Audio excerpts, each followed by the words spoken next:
Segunda parte. Principales reglas del método.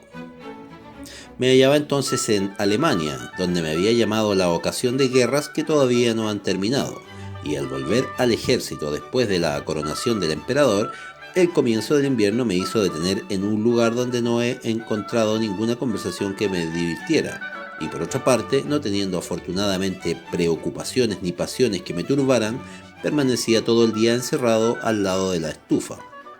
donde tenía el ocio para entretenerme con mis pensamientos.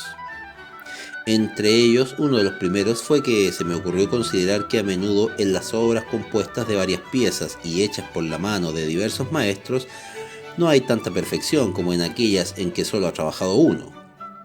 Es así como se ve que los edificios que un solo arquitecto emprendió y terminó suelen ser más hermosos y mejor ordenados que aquellos que muchos trataron de restaurar utilizando antiguos muros construidos para otros fines. Así, esas antiguas ciudades, que no habiendo sino sido burgos al principio, con el tiempo llegaron a ser grandes ciudades. Están de ordinario tan mal equilibradas en comparación con esos sitios regulares que un ingeniero proyecta a su fantasía en un llano, que si bien considerando aparte cada uno de sus edificios se encuentra a menudo en ellos tanto o más arte que en los demás, viendo empero cómo están dispuestos aquí uno grande, allí uno pequeño, y cómo las calles resultan tortuosas y desiguales, se diría que quien así las dispuso fue más bien la fortuna que la voluntad de algunos hombres dotados de razón. Y si se considera que, no obstante, en todo el tiempo ha habido funcionarios encargados de cuidar de que los edificios privados sirvieran de ornato público, se comprenderá bien que es incómodo hacer cosas bien acertadas cuando se trabaja solamente sobre las obras de otro. Así me imaginé que los pueblos que, habiendo sido antaño semisalvajes y habiéndose civilizado solo paulatinamente, no hicieron sus leyes sino a medida que a ello les obligó. La incomodidad de los crímenes y querellas no pueden estar bien regidos como aquellos que desde el primer momento se reunieron y observaron las constituciones de algún legislador prudente. Como es bien cierto que el estado de la verdadera religión, cuyas ordenanzas solo Dios hizo, debe estar incomparablemente mejor regido que todos los demás.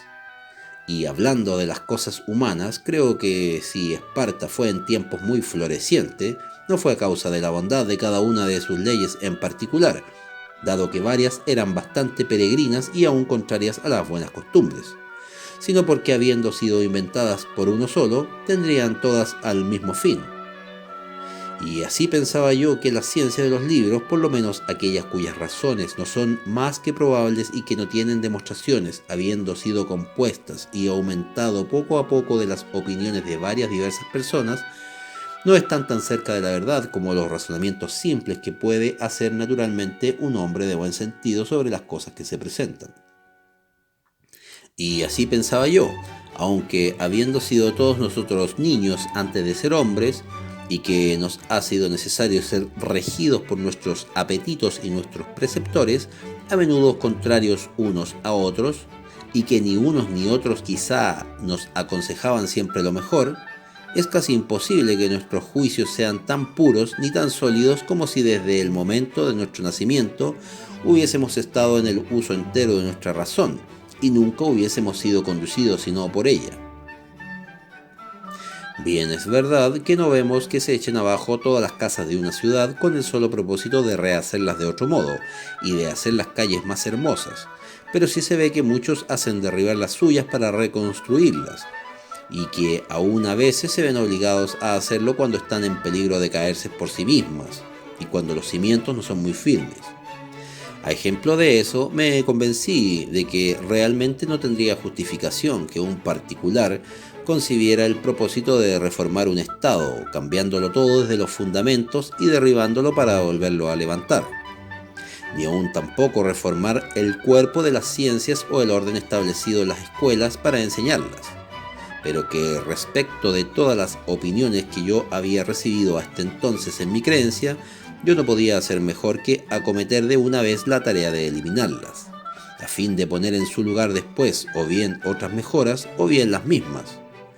cuando yo las hubiera ajustado al nivel de la razón. Y Y yo creí firmemente que por este medio lograría conducir mi vida mucho mejor que limitándome a construir sobre viejos cimientos y apoyándome solamente en principios que me había dejado inculcar en mi juventud sin haber examinado nunca si eran verdaderos. Pues aunque yo notara en eso diversas dificultades, no eran empero insalvables, ni podían compararse a aquellas con que se tropieza en la reforma de las menores cosas que afectan a lo público. Esos grandes cuerpos son harto difíciles de volver a levantar una vez derribados, o aún a apuntalar cuando se tambalean, y sus caídas solo pueden ser muy violentas. Luego, por lo que respecta a sus imperfecciones, si las tienen, como la sola diversidad que existe entre ellos basta para asegurar que muchos la tienen, sin duda el uso las ha atenuado mucho,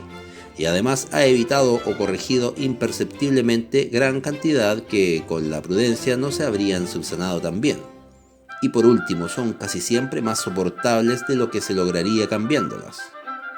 Del mismo modo como los grandes caminos que serpentean entre las montañas, poco a poco van uniéndose y haciéndose tan cómodos a fuerza de ser frecuentados,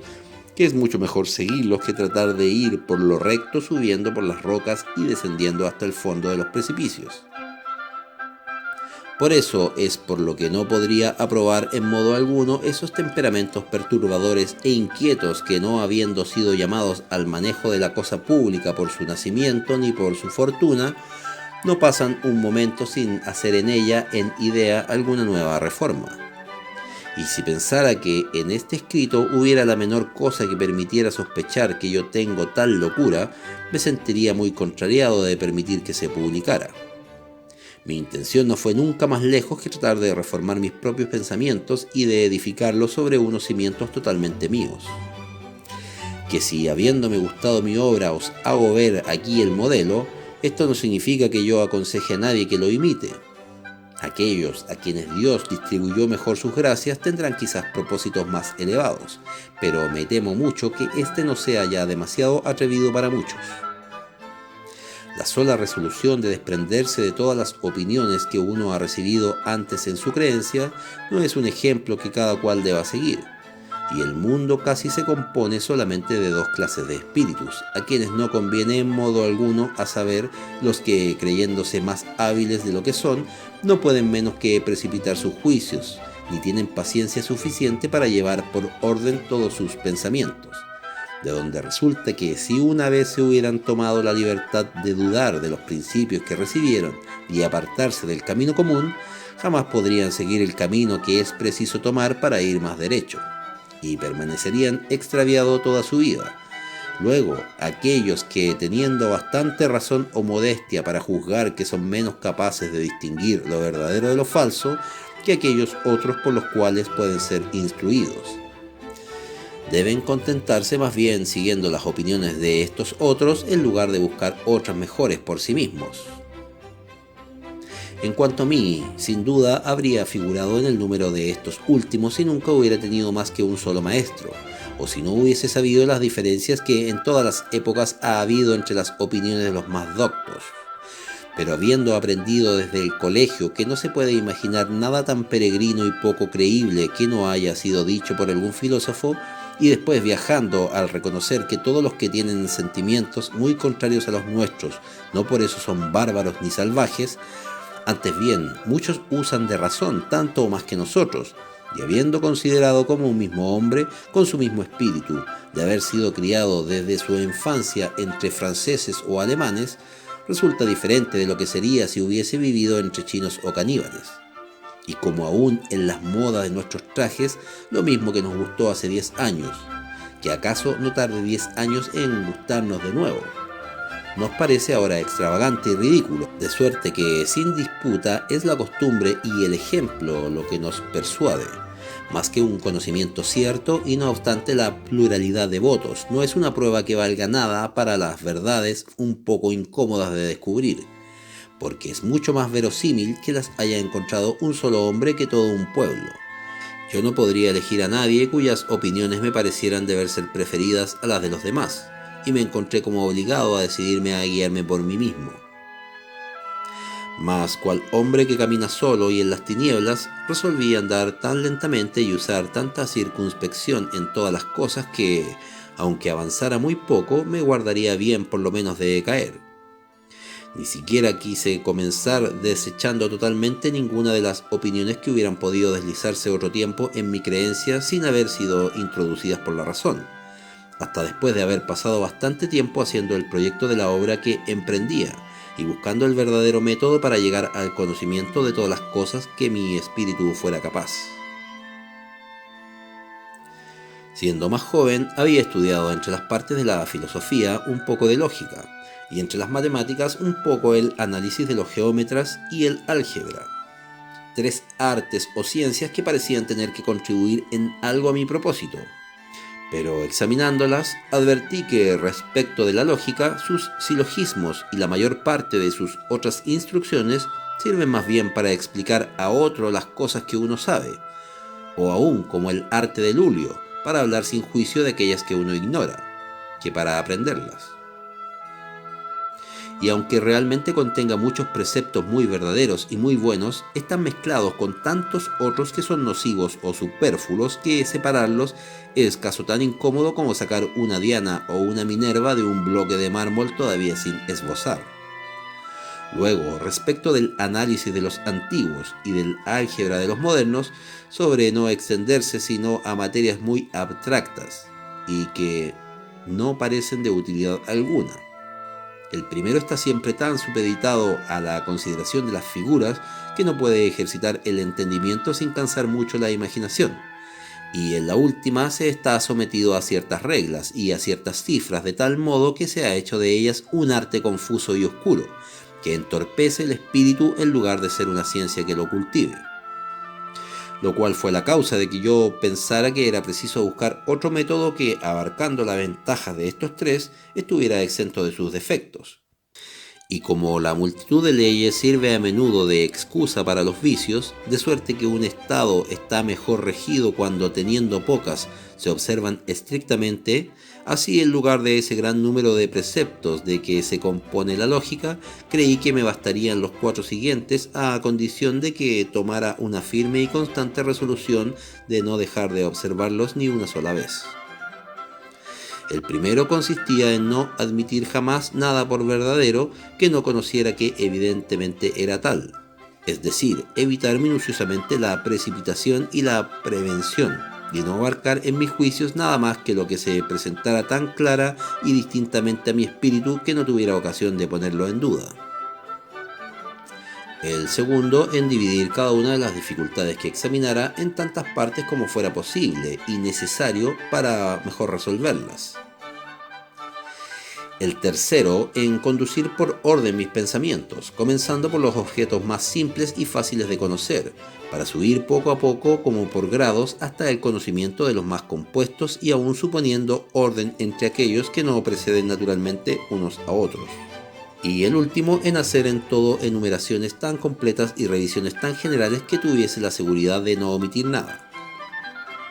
Esas largas cadenas de razones, todas simples y fáciles, de que los geómetras suelen servirse para llegar a sus demostraciones más difíciles, me habían dado ocasión de imaginarme que todas las cosas que pueden caer en el conocimiento de los hombres se deducen unas de otras de igual modo y que a condición solamente de abstenerse de admitir por verdadera ninguna que no lo sea y de que se guarde siempre el orden debido para deducirlas unas de otras, no puede haber ninguna tan lejana que no se pueda alcanzar ni tan escondida que no pueda descubrirse, y no me costó mucho esfuerzo buscar por cuáles convenía comenzar, pues ya sabía que era por las más simples y más fáciles de conocer, y considerando que entre todos los que antes han buscado la verdad en la ciencia, solo los matemáticos pudieron hallar demostraciones, es decir, razones ciertas y evidentes, no dudé de que era por las mismas que ellos examinaron, a pesar de que no esperara de ellas otra utilidad que la de que acostumbraran mi espíritu a saciarse de verdades y a no contentar con razones falsas. Mas no por eso tenía el propósito de tratar de aprender todas esas ciencias particulares que de ordinario se denominan matemáticas. Y viendo que, aun siendo diferentes sus objetos, no dejan de conciliarse todas, porque no consideran otra cosa que las diversas relaciones o proporciones que se encuentran en ellos. Pensé que valía más examinar solamente esas proposiciones en general y sin suponerlas más que en los asuntos que sirvieran para hacerme más fácil su conocimiento. Y aún sin supeditarlas en modo alguno a ellos, a fin de poder aplicarlas luego tanto mejor a todos los demás a los cuales convinieran. Luego, habiendo advertido que para conocerlas tendría necesidad de considerarlas a veces cada una en particular y otras veces solo retenerlas o abarcar varias conjuntamente, pensé que para considerarlas mejor en particular debía suponerlas en línea,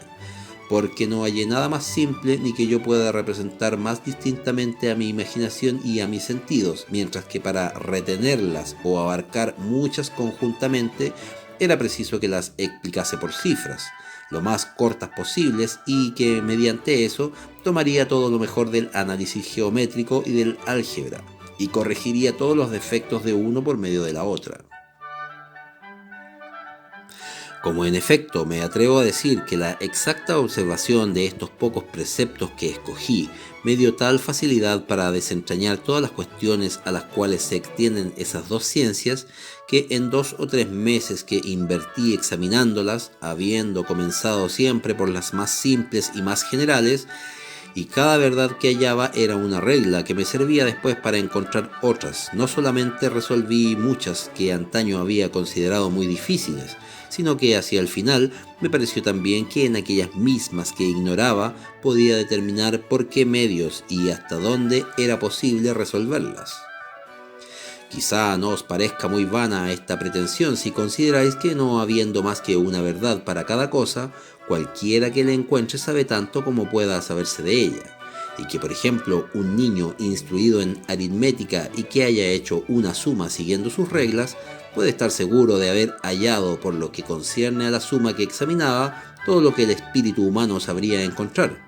pues al fin y a la postre el método que enseña a seguir el verdadero orden y a enumerar exactamente todas las circunstancias de lo que se busca, contiene todo cuanto da certidumbre a las reglas de la aritmética. Pero lo que más me satisfacía de este método era que mediante él estaba seguro de usar en todo mi razón, si no perfectamente, por lo menos lo mejor que yo pudiera. Además, practicándolo sentía que mi espíritu se acostumbraba poco a poco a concebir más nítida y más distintamente sus objetos, y que, no habiéndolo sometido a ninguna materia particular, me prometía aplicarlo tan útilmente a las dificultades de las demás ciencias como lo había hecho ya la del álgebra. No es que por ello me atreviera a acometer desde el principio todas las que se presentaran, pues eso mismo habría sido contrario al orden que él prescribe. Mas habiendo advertido que sus principios deben estar tomados todos de la filosofía, en la cual no hallaba aún ninguno cierto, pensé que ante todo era preciso que yo tratara de restablecerlos en ella, y que siendo eso la cosa más importante del mundo y en la cual más son de temer la precipitación y la prevención, no debía acometer la empresa de resolverlo sin antes tener una edad mucho más madura que la de 23 años que yo tenía entonces, y sin que previamente hubiera invertido mucho tiempo para prepararme para ella,